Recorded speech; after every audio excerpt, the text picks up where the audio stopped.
Bonjour à tous et à toutes, ici Savage Beast pour une analyse dans les chroniques de la bête sauvage.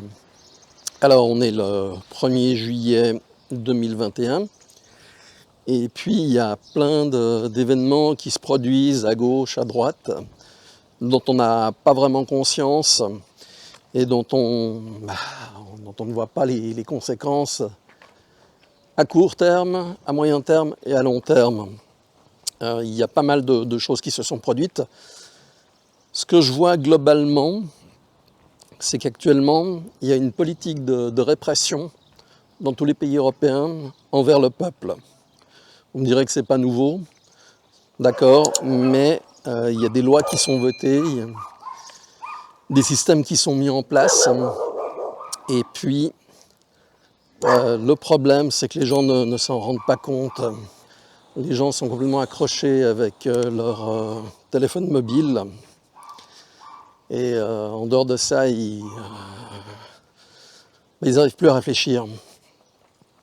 Donc si on regarde, en Suisse, il y a une loi qui a été passée, qui a été votée, qui est contre le terrorisme. Alors le terrorisme, c'est bien gentil, mais il a bon dos. Je veux dire, on est arrivé à un stade, on est dans une police de la pensée. Ce que vous dites sur Internet, sur Facebook, Twitter, YouTube, peut être utilisé contre vous. C'est-à-dire qu'on n'en est même pas à avoir des soupçons d'une quelconque infraction. On en est arrivé à un point où donner une opinion est devenu dangereux. Donc, faut vraiment y réfléchir. Parce que si vous en prenez un politique, à l'époque, j'ai vu des affiches politiques des années 1900 en Suisse, c'était quand même chaud, hein, entre ceux qui étaient de droite, ceux qui étaient de gauche. Les gens appelaient un chat un chat. Maintenant, on est arrivé à des politiques où tout est aseptisé, c'est le terme exact. Donc, si vous traitez un conseiller fédéral de crétin des Alpes, en rapport avec la manière dont la crise du Covid a été gérée, vous pouvez être attaqué. Alors bon, j'ai pu voir ça de l'extérieur, avec la Suisse, avec l'Espagne, avec la France, Belgique, Angleterre, etc. C'était une gabegie au niveau mondial. Les seuls qui s'en sont relativement bien sortis, ça a été les Chinois, parce qu'ils ont agi d'une manière intelligente. Ici, on a tergiversé, il y avait des protocoles qui existaient, qui n'ont pas été utilisés, bien évidemment. Les décisions politiques, ça a été, je copie ce qu'a fait le voisin, voir celui qui a l'idée la plus débile. Et donc, pour en revenir à la situation actuelle, les gens sont complètement déboussolés. C'est-à-dire qu'il y a une terreur avec le Covid, avec le vaccin. Les gens pensent qu'ils vont mourir. Alors je vous rassure, que ça nous plaise ou pas, on va tous mourir un jour. Ça, c'est la première des choses. Ensuite, en quelles circonstances, ça, c'est un autre problème. Est-ce que ce sera une mort honorable ? On n'en sait rien. On n'en sait rien.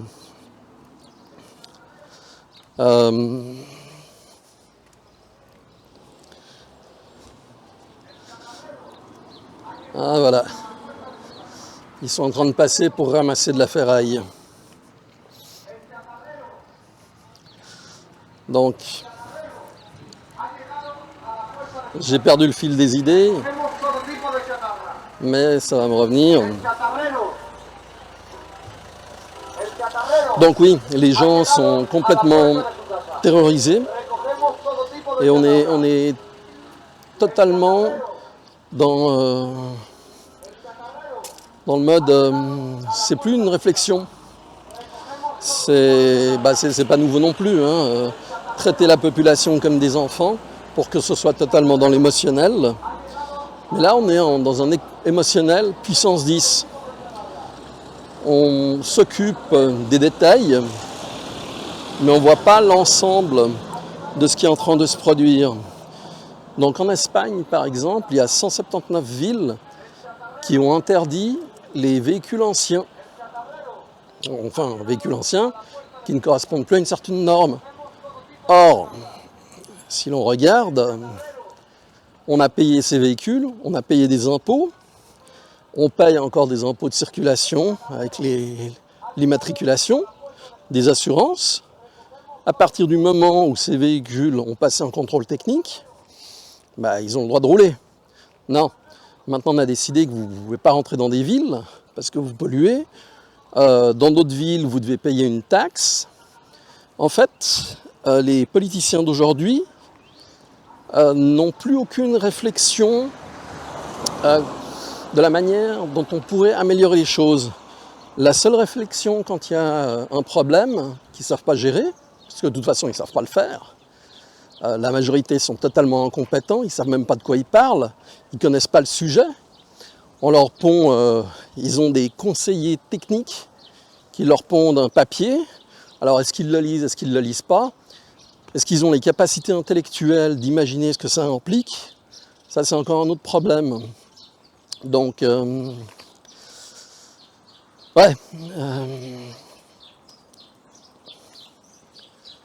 les voitures, l'objectif, c'est clairement de nous forcer à prendre des véhicules électriques. Alors bon, tout le monde n'a pas 60 ou 70 ou voire 100 000 euros à dépenser dans un véhicule électrique. Alors après, il y aura des petites voitures électriques aussi qui seront meilleur marché. Mais l'objectif, c'est de nous faire changer.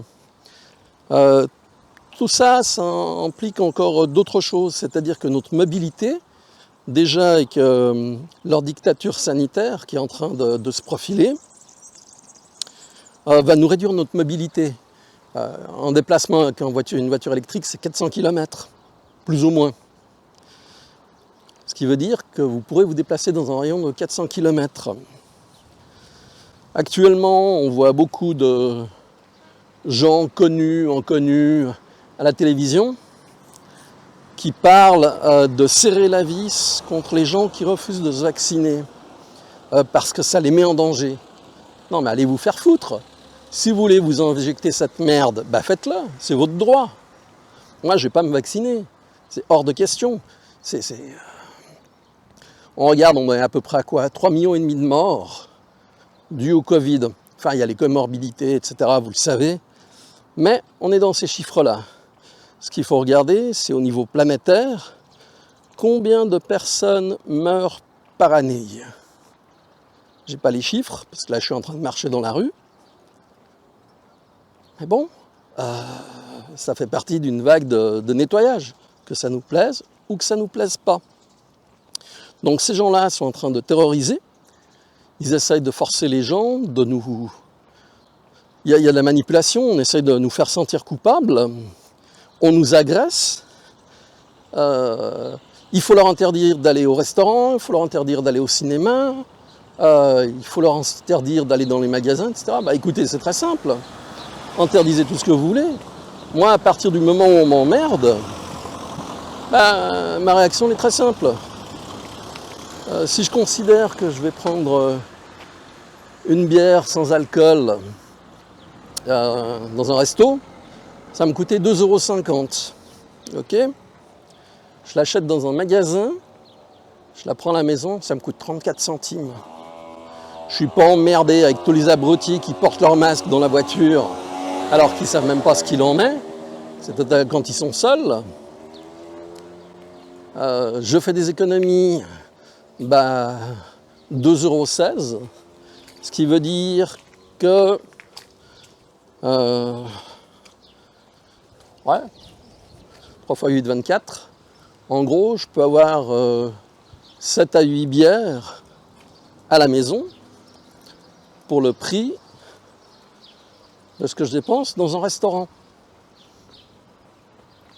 C'est simple, ils vont couler l'économie. Ils vont nous emmerder avec les bagnoles. D'accord, vous n'avez pas le droit de circuler avec une voiture. Bah c'est simple, je ne circule pas. Je ne prends pas d'essence, je fais des économies. La voiture ne va pas chez le mécano. J'achète pas de pneus. Je dépose les plaques. Et tout ça, ça réduit mes frais et ça augmente la charge du gouvernement. Alors l'objectif dans tout ça, vous allez me dire, c'est quoi?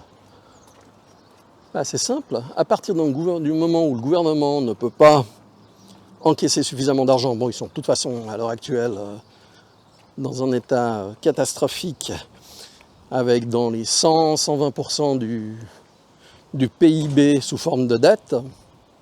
Donc on est à la fin. On est à la fin. Ça peut durer encore, hein, parce qu'à l'heure actuelle, on sait que lorsque la bête est blessée et qu'elle va crever, c'est là qu'elle se débat le plus et qu'elle essaye de faire des dégâts. Donc, comme les gens sont totalement focalisés sur le Covid, bah, toutes ces lois sont passées, elles sont mises en place. Vous allez être content quand vous ne pourrez pas vous déplacer. Hein? Et puis bon, je ne veux pas le dire, mais les forces de l'ordre, on sait que vous avez le doigt sur la couture du pantalon.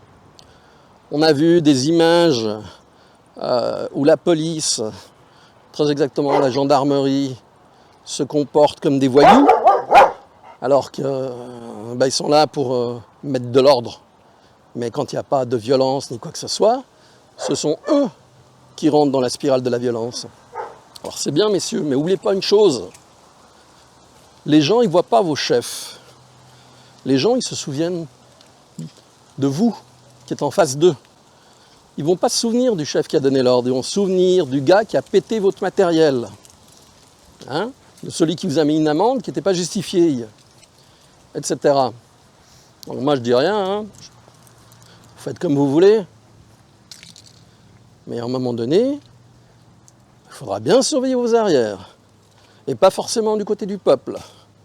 Parce que le peuple, en définitive, ce sont des moutons. Mais vos chefs, ils n'hésiteront pas à vous sacrifier, que ce soit des politiques ou que ce soit des gradés, pour leur confort personnel. Et ça s'est fait depuis la nuit des temps.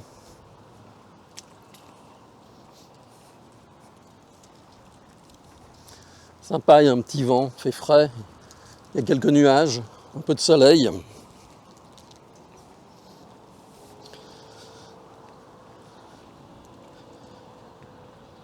Vous avez vu dernièrement, en France, un illuminé a décidé de faire voter une loi sur le survivalisme.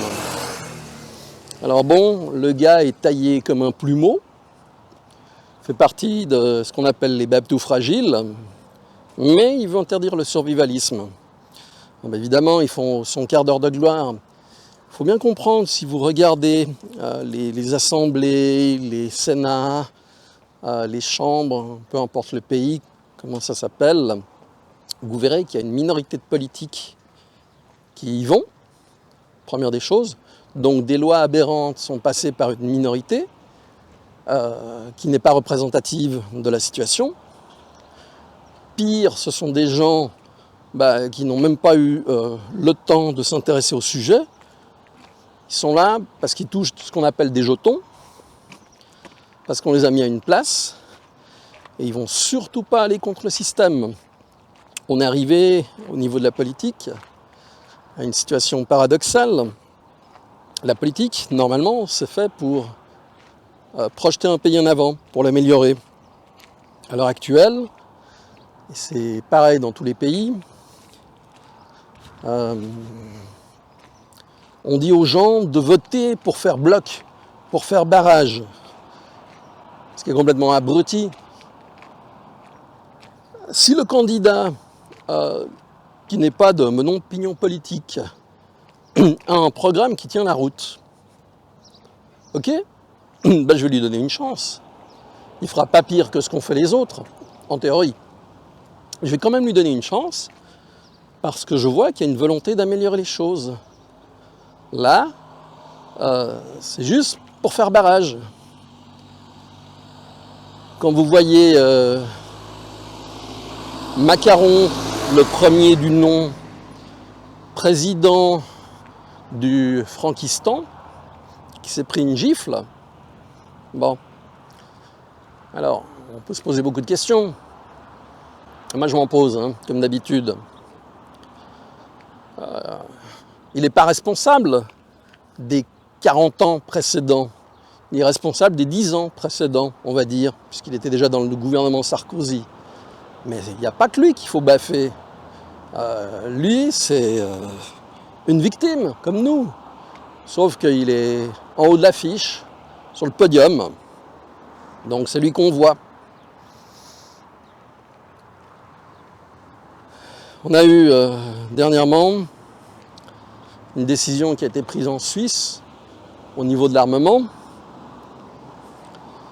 On avait du matériel européen à disposition et du matériel américain, connu comme le F-35. Bon, faut savoir que cet avion, c'est une grosse merde. Il y a énormément de problèmes dessus, plus de 800 problèmes qui sont répertoriés. Mais comme c'était le meilleur marché, a priori, selon les conseillers fédéraux qui ont pris la décision, ils ont acheté se faire à repasser volant.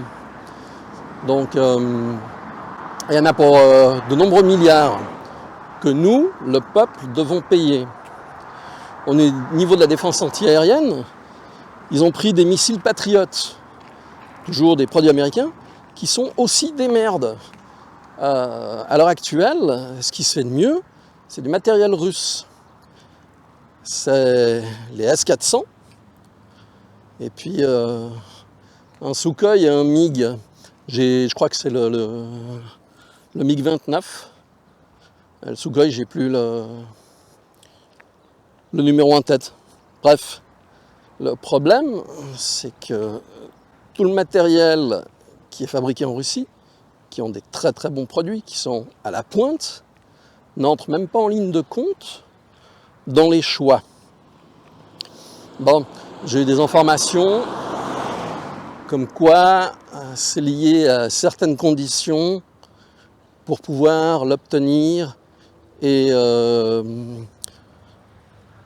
faire les entretiens sur notre propre territoire qui poserait problème. Mais bon, l'un n'empêche pas l'autre puisque tout peut se négocier, une fois de plus.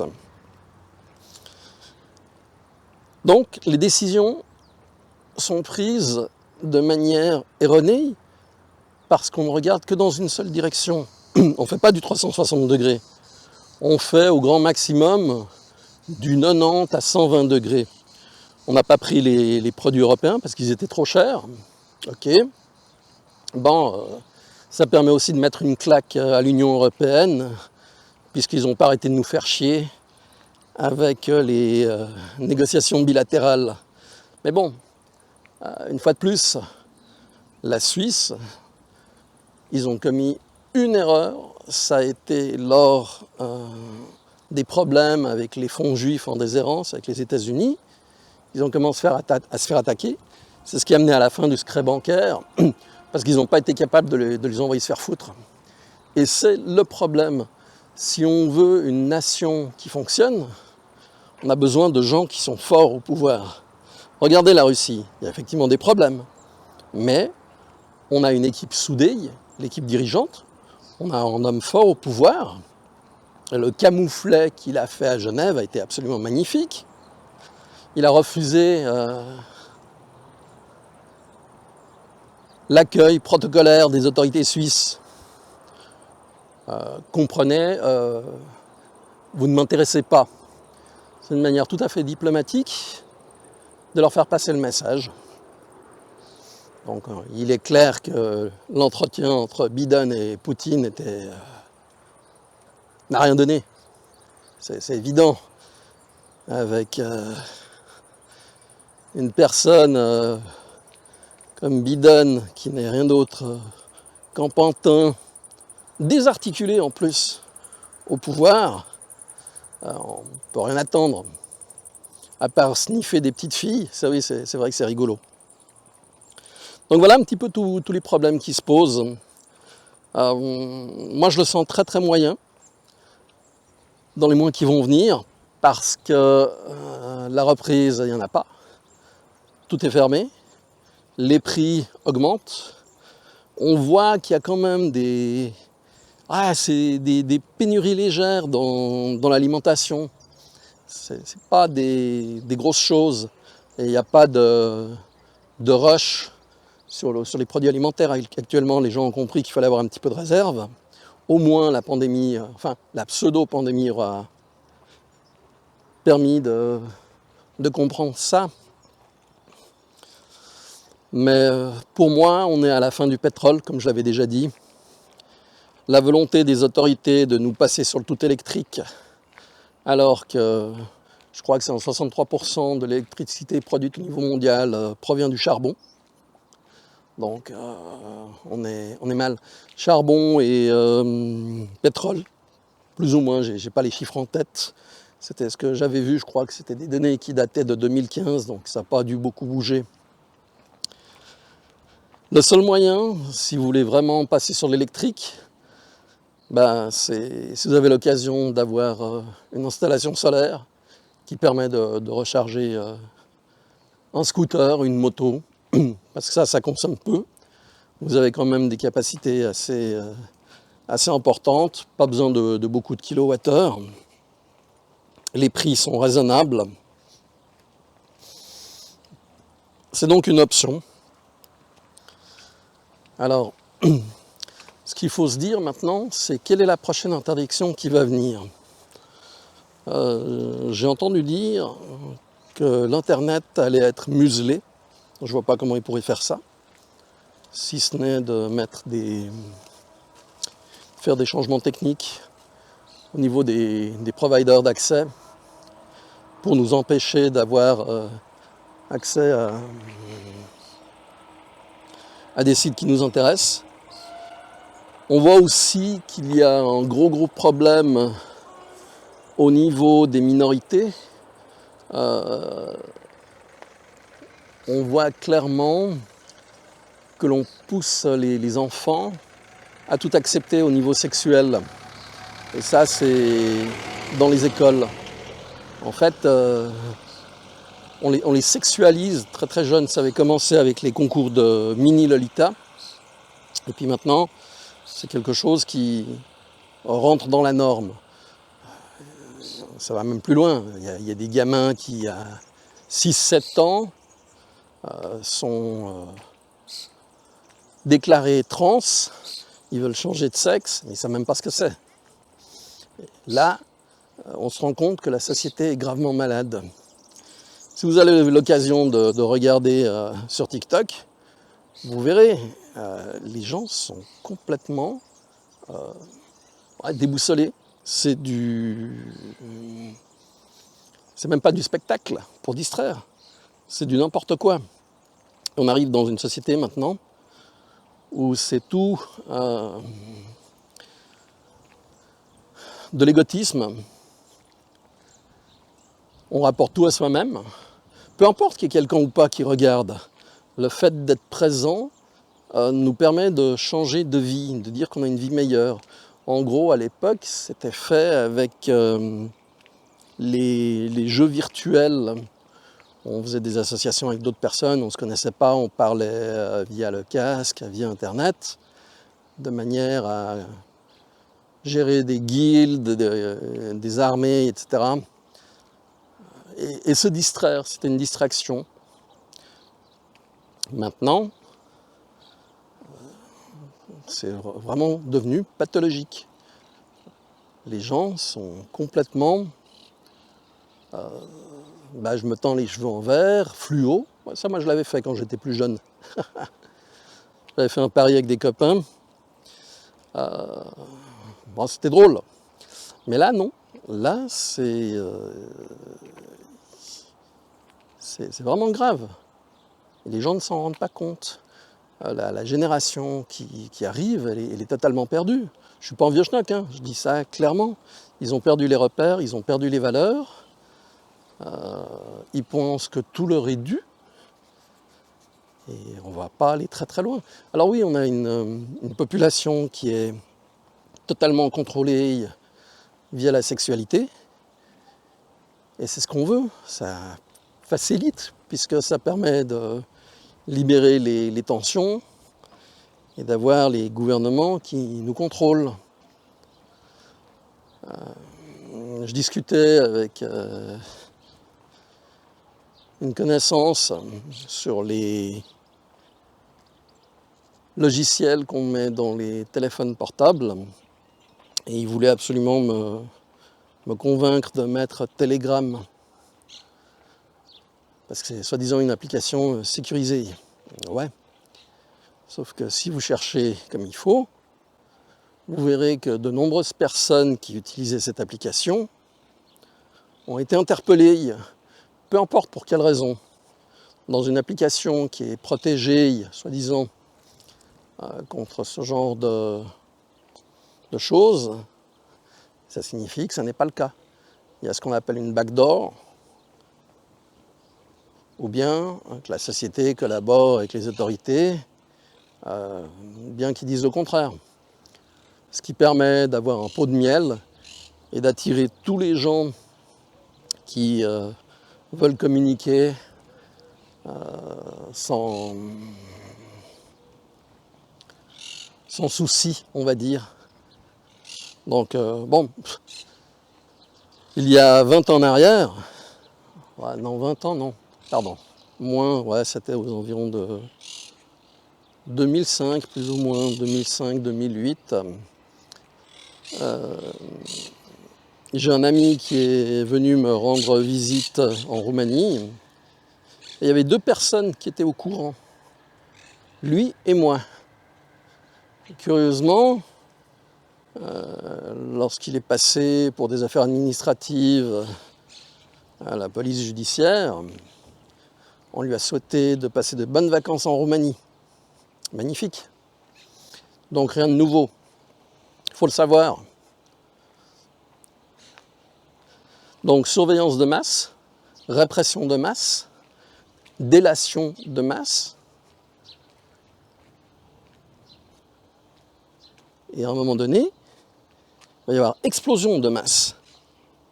Parce que les gens ne vont plus supporter et vont se rebeller.